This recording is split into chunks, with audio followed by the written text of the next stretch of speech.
But first, Woolworths.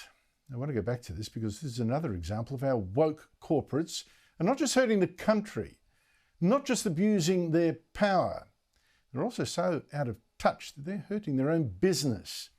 As I said last night, Woolworths has banned Australia Day merchandise from its stores, and that's now blown up in their face with the opposition leader, Peter Dutton, today calling for a boycott. I think it's an outrage, to be honest, and I think people should boycott Woolworths. I would advise very strongly to take your business elsewhere, to go to IGA or Coles or Aldi, and I think until we get common sense out of a company like Woolworths, I don't think they should be supported by the public. Now, the important thing to know about this decision is that it's political, and turns out to be hypocritical too. I'll show you. This is Woolworths saying it does not want you buying stuff in its shops that celebrates this country. This is a tweet it's sending to customers complaining about the ban. Check the last bit. We recognise the national holiday, but also respect that Australia Day means different things to different parts of the community and want to show respect to all who come into our stores. Now, that's already obviously stupid, illogical and dishonest. Woolworths is not showing respect to the shoppers who do want to celebrate Australia Day. What it's doing is not tolerant at all. It's letting an intolerant anti-Australia Day minority stop the rest of its customers from buying the merch that they want. Woolworths here is picking a side and dividing us. And it turns out they in fact pick a lot of sides, and usually ones that a lot of shoppers do not share or even appreciate. Most famously, of course, the Big W stores last year played ads promoting The Voice until so many customers and staff complained they had to switch them off. Woolies back then also sold a book promoting The Voice, co-written by one of The Voice campaigners, Thomas Mayo. Now, in the end, The Voice was defeated. It was smashed by a vote of Australians 60% against to just 44%.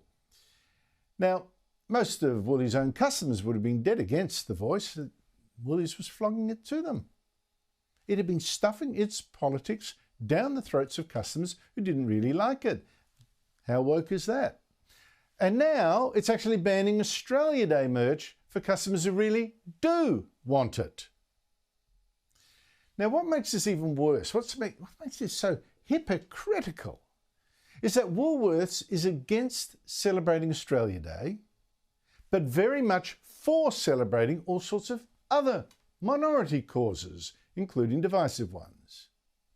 For instance, it is promoting the race-based NAIDOC Week, the week of the National Aborigines and Islanders Day Observance Committee. It promotes the Muslim Ramadan Festival. It promotes the Hindu Diwali Festival as well. It promotes the tribes of Australia, but not the country itself that gives us all a home. How suicidal is that? Disrespecting what unites us, celebrating what divides, that's how things fall apart. So I wonder who is driving this. Now, I meet people, business leaders particular here, and many seem to me to be of a cultural tribe of their own.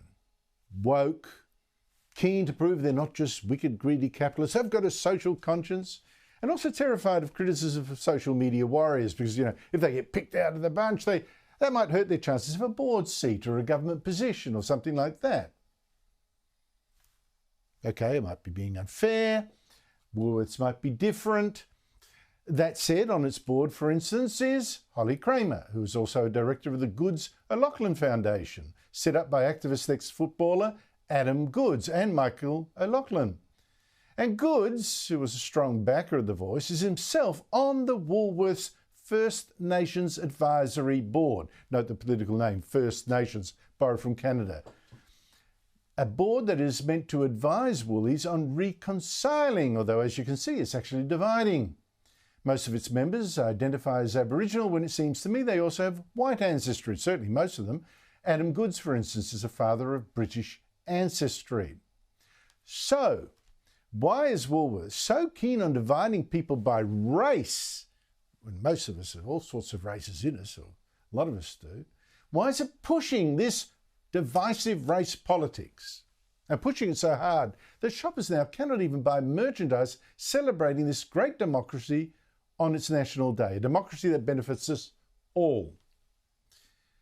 That's not reconciling us. Here is one of our biggest companies yet again playing the bully and setting people against each other.